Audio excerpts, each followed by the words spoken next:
Hi, my name is Candy Laban, and I live in Mankato, Minnesota. Mankato is Deep Valley in the Betsy-Tacy Books series. Maud Hart Lovelace wrote the Betsy-Tacy Books series, and Maud is Betsy in the books. Betsy is going to be 128 years old on April 25th. So let's celebrate Betsy's birthday with a tea party.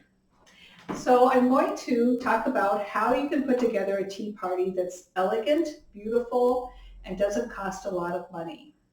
So let's get started. Welcome to my home. So first, figure out a table. Now I have a small table, a larger table, or a coffee table. The important thing is that you have seating for everyone at the party, chairs or a cushion, something like that. Once you've picked out your table, pick out an elegant or fancy little cover for the table. Now I went to a thrift store and got this crocheted tablecloth. It looks beautiful here. On this side, I have a different kind of table. So I picked out it's a drape actually that I draped across the table. I have a fuzzy little sheepskin looking thing here that was on the back of a chair. I just shook it off, put it in the center of the table. So that'll be fine for that. It'll be interesting, something different. Once I have a tablecloth, then I want to think about a centerpiece. So again, I don't want to spend a lot of money, so I'm just going to look around my house for something that I might have. So see, these are some of the things that I found for a centerpiece. Flowers, candelabra, something like that. My friend gave me some flowers, so I'm going to use that as a centerpiece on this table. But you could use something like a doorknob. I have a doorknob here, just put some little flowers in there, and now I have a vase. So again, be creative. On this table, I didn't have room for a centerpiece, so I'm just going to use my tea set as the centerpiece. Once you have your centerpiece, look around for some dishes.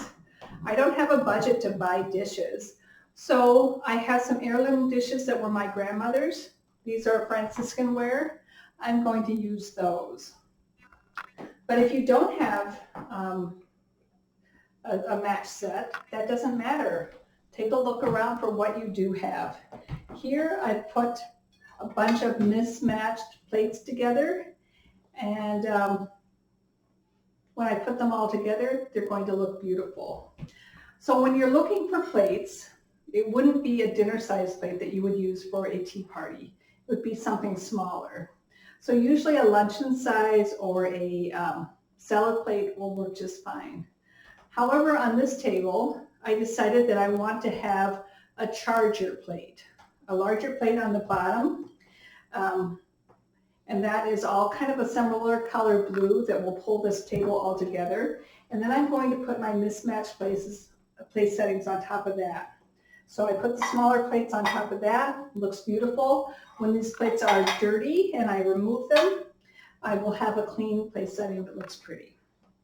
So look around for a small dish to use as your place setting. While we're talking about dishes, you'll want to have a bread dish. And the bread dish is probably about the size of a saucer, maybe a little bit larger. And you use this for bread items, and you'll probably be serving bread items with your tea. So you'll put that at the top top left side of the fork, right above it. And I have these little tiny saucers. They're pattern, a little petal pattern, and I'm going to use that as a butter dish. So I'll put my butter pat right on top here, place that in the center of my bread dish. And along with my bread dish, I'll have a butter knife. Now this is called a master butter and cheese knife because it has a twisted handle. So probably you wouldn't see this normally at every place setting, but since I have a collection of these, I'm going to use it at every place setting. And I'll just put that alongside of the bread dish. On this other table, I have butter knives and bread dishes that look a little bit different. So I've looked around and I found little dishes. This happens to be a little mint plate. So I'm going to use that as my bread dish. And my bread knife, I'll set diagonally across the dish. Now when you have a knife, you always put the sharp edge of the knife faced in toward the place setting. So place it diagonally like that. Looks very nice. So now let's talk about the tea cup and saucer. A lot of people have a collection of tea saucers and cups. So you can use those. It's a great time to get them out. Or here I have a matched tea and saucer set. When you place them, they'll be placed to the right of the spoon at the top with the handle facing out right.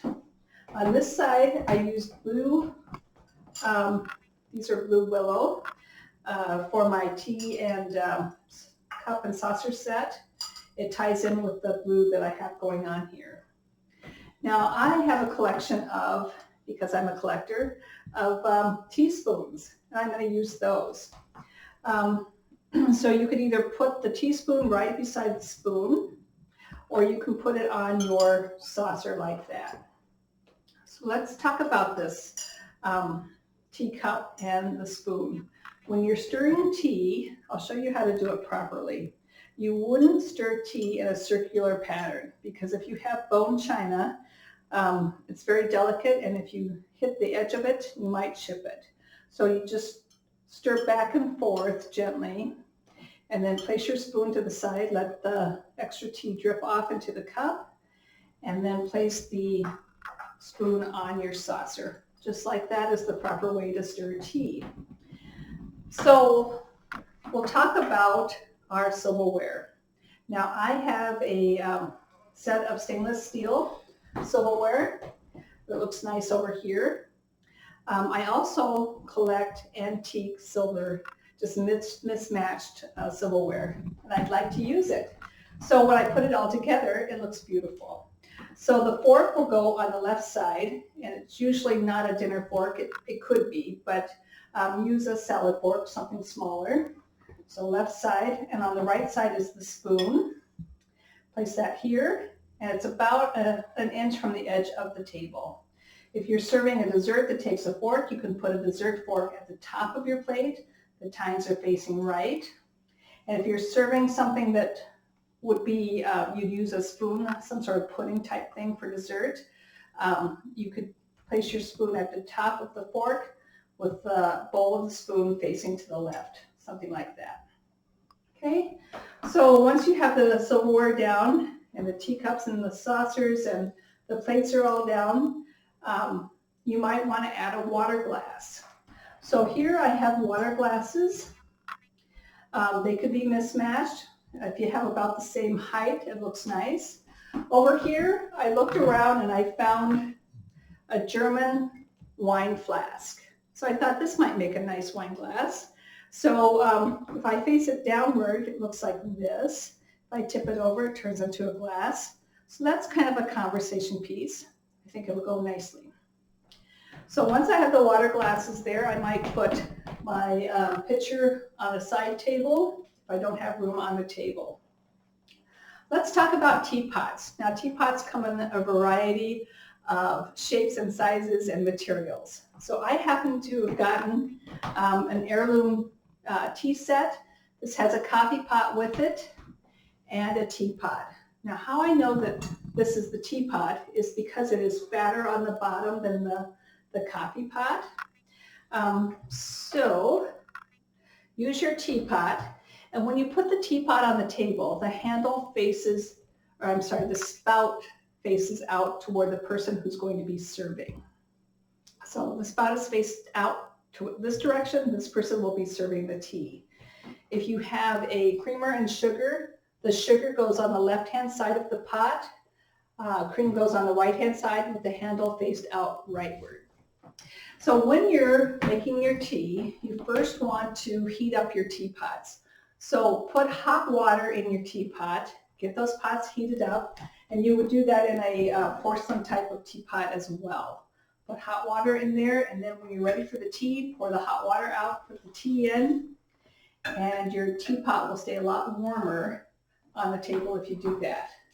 Now over here I have another piece of my tea set. This pot would be full of hot water. There's a candle at the bottom to keep this water warm. So if I have someone who wants a different kind of tea, I'm prepared. So if you have tea leaves, you put the strainer on top of the cup and then pour the hot water over the top, and you would have a different kind of tea to serve. So this pot rocks. It's unique, and if you find them at the antique store, you might want to buy them because you don't see them very often. So let's talk about the napkin. Now I have a collection of napkin holders, napkin rings. So if you have napkin rings, you can put them in the holder and place them in the center of your dish like that. Or if you don't, you would place the napkin to the left of the fork like this. Okay. So you can also fold your napkin if you don't have napkin rings. And I have folded the napkins in several different ways on this table. So here I folded like a little purse.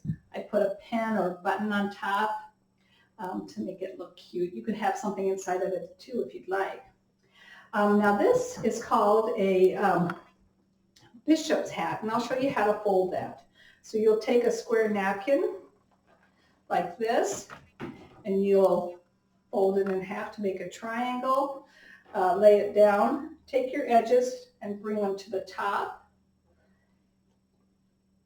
So you're making another square. Then you're going to flip it over like this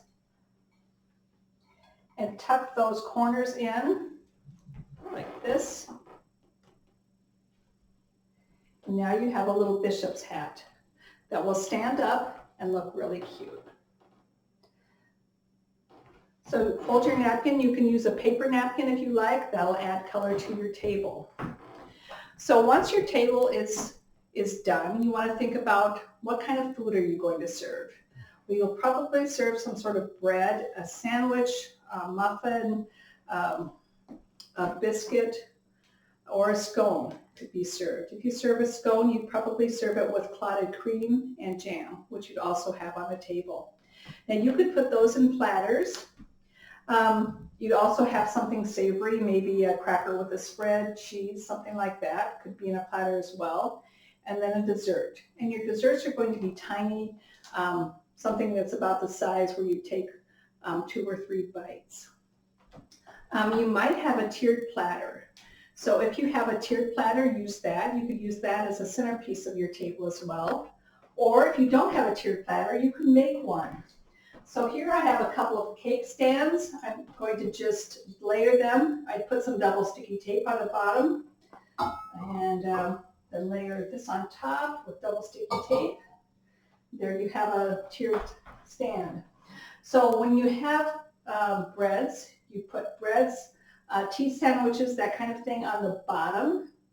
And then you put your crackers and savory cheeses, that kind of thing, on the middle tier, and desserts would go on the top. So now that you've got your food, you need to think about yourself. So this is a tea party. You want to wear something that's a little bit more fancy than you wear every day. So put something on, and then, of course, invite your friends over. You put on some soft music. You pour tea, have your